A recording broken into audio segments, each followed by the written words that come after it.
All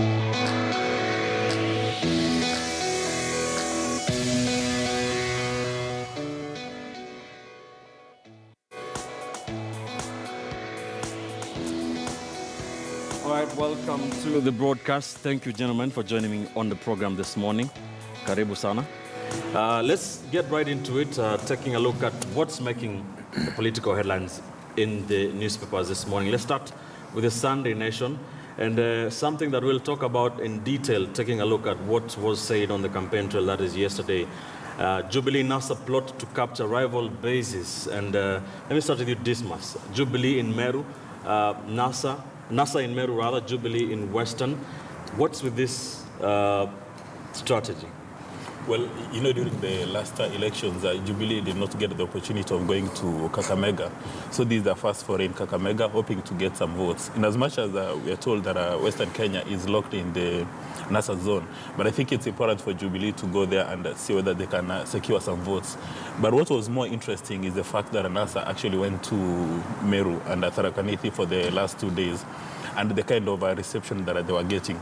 Because traditionally, the people who come from Mount Kenya or the central part of Kenya, most of the time they don't have time for the opposition. Right. So the reception was very interesting, and that brings into the consideration of the war between Kiraitu Murungi, Munya, and the deputy president. Because when you speak to people from the region, they say that Kiraitu Murungi is getting a bit of a challenge in his campaigns.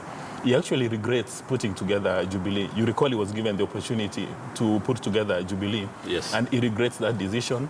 And it's Governor working Munya, against him. It's working against him, yeah. Yes. Actually, when he decided to abandon his bus, the people in Meru were very furious. And that has given Governor Munya some political capital. Mm-hmm. And you could see from the grounds, what was interesting, unless NASA transported their voters, or rather their supporters, all the way to Meru, right, there was some interesting chance that Uru must go, which is uncommon coming from central Kenya. Because, you know, that would be seen as an act of abomination coming from Kenya. And it's going to be very interesting. But again, Raila's got a very good record. You recall he's got an ODM MP from central Kenya. So it will not be surprising if he gets a number of votes. All right, Mutinda, Jubilee, Meru votes traditionally with the rest of central Kenya, Mount Kenya East, it's referred to. But we have seen very interesting times of late. Do you think your party is losing a stranglehold of Meru? I wouldn't exactly say that, but if you notice what happened in 2013, and that was actually led by Kiraitu himself, mm-hmm. he taught that region that they can actually have their own political vehicle. For then, at that point, it was working well for him. At some point, he changed his mind, but he seems to have changed his mind alone. The rest of the people seem to have embraced the idea that they should have their own political vehicle. And I think most of the challenges, like Dismas has clearly put it, is emanating out of that. That we'd already charted our own way as a region, as a community. Right. Then when it suits you, you want to take us back. For your convenience. We are not with you, and we are still charting our own. And I think that really explains why Munya seems to be having an upper hand, because he's stuck to that idea that this region needs to have their own political vehicle. All right. I think that's what is playing out. What I would really be keen on is to see whether that has an effect on the presidential vote. Because even last time they voted for their own party, but they voted, which was Mbas, APK then, yes, led by Kiraitu, but at the presidential level, they were very much with TNA, Jubilee. Yes, so but NASA have been getting some very interesting reception there. That's why I've said that would really be the point of interest, to see whether that would translate the kind of warm reception, the kind of some, hostile reaction when you want to be very antagonistic towards NASA. I saw some clip when Kiraitu was trying to speak some negative things about NASA, and the crowd was really not receptive about that. So those are indications that there might be some change. But going by their past history, I am yet to be convinced that there is something that has drastic that has happened that will change the pattern at the presidential level. Hesbon, insiders from Meru tell us that Imenti is very much on the Jubilee side, but Tigania and Igembe are very hostile towards Jubilee, and that is what NASA are trying to capitalize on. What has changed? I think what has changed is the fact that the introduction of, a homogeneous single party in the name of TNA And the fact that Peter Munya refused to join, TNA means that there is some space, that at least you have many voices that are actually contending. And it's not really clear whether, when you look at Tigania and Igembe, it's not clear whether they are for NASA or they are simply anti-TNA. Because there is that, anti-Jubilee. Because there is that element that whatever they say or whatever they do against Kiraitu does not necessarily translate to, being anti-Jubilee. But it's also important to look at it in terms of what it is doing to a democracy, that it is good. If you have NASA go to Meru region, Tarakaniti, and they're actually given an audience, and people are actually listening to what they're saying. It's also good that Jubilee can easily go to Western Kenya and pull crowds. It's just my wish that this crowd is listening to the narratives from the Jubilee party, the crowd in Meru and Tarakaniti are listening to NASA, and they're actually listening to make a decision on who they're going to give their vote. All right. Mr. Nick Piketty, welcome to the show. Thank you.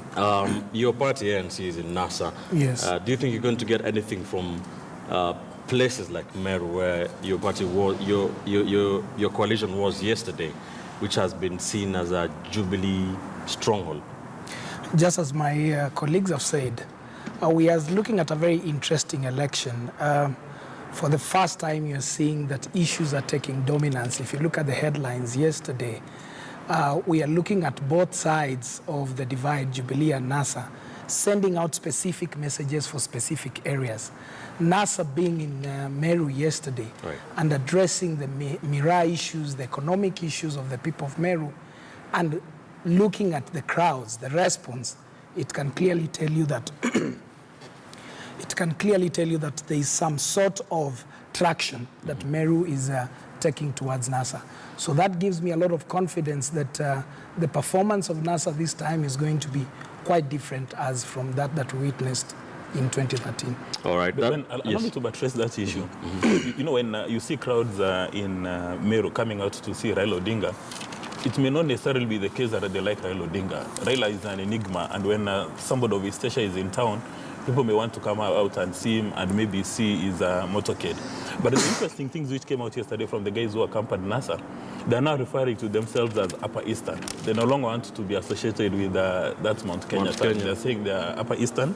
And then again, you recall about 4 months ago, Midhika Linturi said that they've received a road deal from Jubilee. There are a number of promises around infrastructure have not been met. And he repeated these times above number on national TV, and saying that if Jubilee doesn't go with speed to sort out those issues, then they're likely to reconsider their stay in the Jubilee framework. And I think that would be an interesting opportunity for Kavemba to tell us what are the promises which were made to Meru 4.5 years ago, and how many have been made today, so that then the people in Meru can decide whether or not they're happy with Jubilee or they're going the NASA way.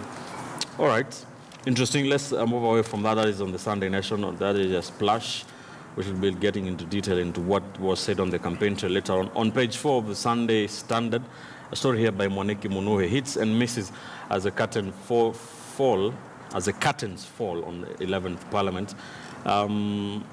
Mutinda, what would be your verdict of the performance of the 11th Parliament? We did see a story also on the Nation yesterday, listing members of Parliament who did not perform very well. That is, according to the measuring yardstick, is usually 700 appearances over 5 years. They just speak on the floor of the House. Some members just speaking as little times as 20 times over the last 5 years. What would be your analysis of how this Parliament has performed? Yeah, the whole Parliament, yes, without looking at the individual members. Yes. Parliament, on a scale of 1 to 10, I'll give them 5, and I'll explain why I'm giving them 5. First, let me start with the negatives, because what has denied them the other 5 to make it 10. First is that they've really not been fidelity to the Constitution has been wanting. And that is why they've passed several laws that have been actually, the court has judged them null and void to the extent that they contradict the Constitution. You remember the security laws? Yes. And there are some other things that they've done. They've also been an affront to independent constitutional bodies like the judiciary. Whenever there is a case pending in the judiciary to do with Parliament, especially the CDF, they at some point even threatened to reduce the budgetary allocation to judiciary. Again, that is what I'm calling infidelity to the Constitution. There is the gender issue. The Constitution is very clear. Actually, as we speak now, I think the position is that parliament, by the time it was adjourning, was not properly constituted because the timelines that had been given by the judge who gave that ruling had already been, so those issues make them not, they were the first parliament after passing of the new constitution. So we expected them to really give power to life to the constitution by giving the proper legislation. You remember the affront to the independence of the police. Parliament had a very big hand in that because there is a reason why we wanted to have an independent police. Right. And what happened to Grace Kaindi? Actually, that was, according to me, that was the point that the independence of the police was lost because I don't think any other officer would dare try to, be firm even when the law is on their side, having seen what happened to the former commissioner who resigned, the IG who resigned, and the lady who was literally pushed out. So the parliament, in my opinion, should have been the one to come to the rescue of those people and defend them in the spirit of fidelity to the Constitution. Right. So for that, I feel like they lost the 5 that would have made it 10. Right. But the other 5 is because of the other things that they've said. Right. Senate, I would want to say something about the Senate. Yes. Because I think that the Senate lost an opportunity to assert themselves in the new dispensation. And actually, I think that's why it explains why most of them have actually gone to seek for other positions. Very few of them are seeking re-election because they seemed not to feel like whatever their role as defined by the Constitution is adequate for them, and they were like out seeking other. And according to me, if they just focused with holding the 47 counties accountable, the damage that we've seen in counties would have been minimized to a very big extent because then they have the capacity, unlike the 47 county assemblies that somehow have challenges of capacity to effectively hold accountable the governors. The Senate does not have those capacity issues, but their focus was really, they somehow seemed to feel like that is 5 out of 10 according to Mutinda. Yes. Also, this parliament, it would be prudent to mention, it will be remembered for bullying the Salaries and Remuneration Commission, SRC, to increase their pay package.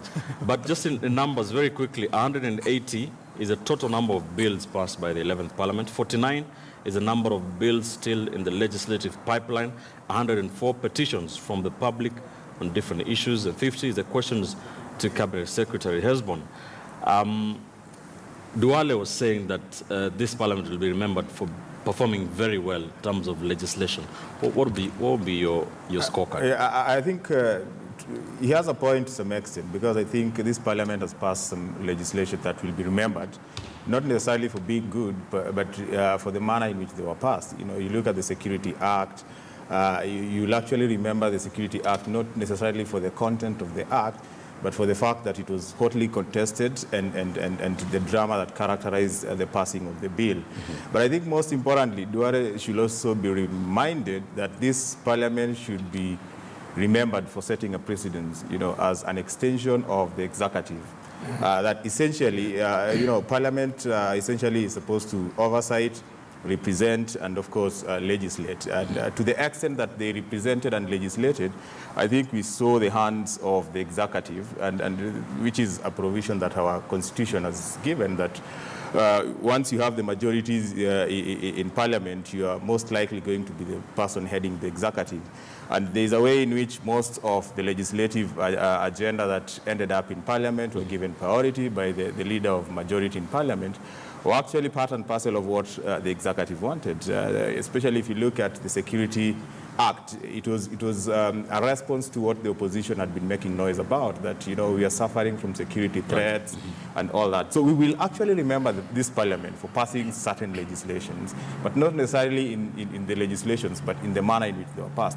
And I also want to say that maybe we'll also remember the opposition for not really fighting enough in terms of debating some of these issues. We saw, because essentially what you do in the floor of parliament is you articulate issues in such a way that other parliamentarians can see your point. Right. But I think to the extent that they ended up in certain, unorthodox means of trying to frustrate the passing of certain bills, basically tells you that even them, there is a way in which they failed in their duty to just... The whistle blowing. And yes, to just talk about issues and have the way. And it is contrary to what we saw in Parliament. You look at, in Senate, you look at what Senate did, just like my friend is saying, they failed to assert themselves. But everything that Senate did, you could actually see that this is actually a house that is fairly independent, all right. Which you didn't see in Parliament. All right. What about the Speaker of the National Assembly, for instance, Justin Muturi? Mr. Biketi, how would you rate his performance? I think Muturi was getting himself into a very big shoe after Kenneth Marende. First, before I even get to Muturi, I'd like to join my friends on that debate of the quality. We've had a parliament that had so many members, but the question was the quality versus the quantity. The quality of debates that we've had from the National Assembly have been wanting, whereby we've seen, they actually can pinpoint out the members of parliament who are active in that parliament. Like from my region, we've had members of parliament like Chris Wamalwa, who's accredited for, I think he made appearances 1,960 times. Vis-a-vis my own member of parliament who made 400 appearances, which, as you've just correctly put it, it's estimated that you're supposed to make at least 700 appearances.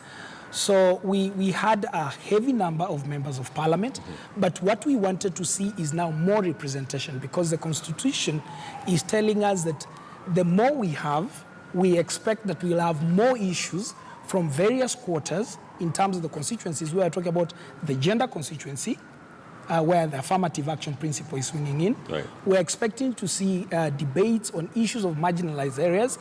We expect to see members of parliament from marginalized areas actually addressing, or rather making their input into the legislations. There are now, under this new constitution, chapter 12, the Public Finance Act, the budget is absolutely on them. So we expect to see more debates when the budgets are being done. Coming back to Muturi, of course, this is an opinion, but the public judgment was that he was rather being swayed by the tyranny of numbers. We've had the 5 years, and the issue has been the tyranny of numbers, whereby if a bill had favor from the ruling side, Muturi could not actually take a position that could control the debates to a fair conclusion. So that has created a position that there was bias towards the side. I mean, compared to Marende, we saw situations where the Solomonic wisdom had to swing in, and he had to stand firm and give us, or rather give the nation, a position where we're seeing a fair position on the floor of parliament. Dismas, what is your verdict of the 11th parliament? Well, in my view, the 11th Parliament celebrated impunity, mediocrity, and corruption. And I'll defend that. A few days ago, an MP from his region called Waluke admitted on national TV that actually MPs are given money, as much as 50,000 bob, to support a particular position. And the role of an MP is supposed to engage in solid conversations, in solid debates. You're supposed to have a policy position. Yes. But now you confirm to the entire world that for an MP, for you to participate in a debate, you do not need to have any particular views. All you need is to get 50,000 or 100,000, and you vote in a particular direction. No wonder, as a nation, we are bleeding. Because right now, for instance, we are suffering, Kenya is suffering from food insecurity. You would expect that our members of the National Assembly, especially the ones who sit on the committee responsible for agriculture, will come up with very solid interventions and work with the national government to alleviate the food insecurity situation in Kenya. But they were not able to do that. And then number two, they succumbed to cartels. And it really is a tragedy that you would have an entire National Assembly being held hostage by cartels. You recall there's been investigations around NYS. And when the architects of NYS went to the National Assembly, the entire room froze. I saw Anne Waiguru when they were asking to elaborate or discuss participation. The entire room was lost. There was nobody who would even dare ask Anne Waiguru a question. And it's even a tragedy that they were discussing the issue around IFMIS, and there was not a single member in that committee who understands how IFMIS works. So Anne Waiguru took about 10 minutes to give them a quick seminar. So you wonder, when you are seated in that committee, are you not supposed to do basic research so that if you're going to meet with somebody maybe from NYS and you're investigating IFMIS, you actually know what you're talking about? So they didn't do that kind of research, which is a tragedy. And then the person who really we are supposed to put into task is Mutava Musimi. Because as the chairman of the budget committee, he's got the overall responsibility to give us direction on how resources are spent and on how they are allocated. Right. I don't know, most of the things that we blame the national government, the Jubilee administration on, in fact, the person we are supposed to be putting on task is Mutava Musimi, because he's the one who sits on that committee and he didn't do anything. Now, when you come to the content of the legislation, right, you'll be very worried because most of their bills were reversed by the High Court, meaning they did not pay solid attention. And even on situations when they were not reversed by the High Court, you remember at some stage, Kenya were in trouble with the international agencies about doping. And these folks were given a piece of legislation which they discussed at the National Assembly, and they took a sloppy piece of legislation to the president for assent. When it went to the international community said no. They returned the legislation to sender. So then you begin to wonder, what is the quality of members we have in that National Assembly? Right. But now the buck stops with the party leaders. Because, most of our political parties, people get a nomination not because they are solid, not because of their intellectual infrastructure, but simply because they have a bank balance. Maybe we shouldn't expect so much, because after all, they were elected to the National Assembly, not because of their IQ, but because they're able to mobilize, they're able to create emotions. And I'm hoping that for Biketi, the fact that he is a member made only 400 contributions, and most Kenyans do not even know him, he'll get an opportunity to go to the National Assembly. All right, thank you. Very harsh indictments of the 11th Parliament.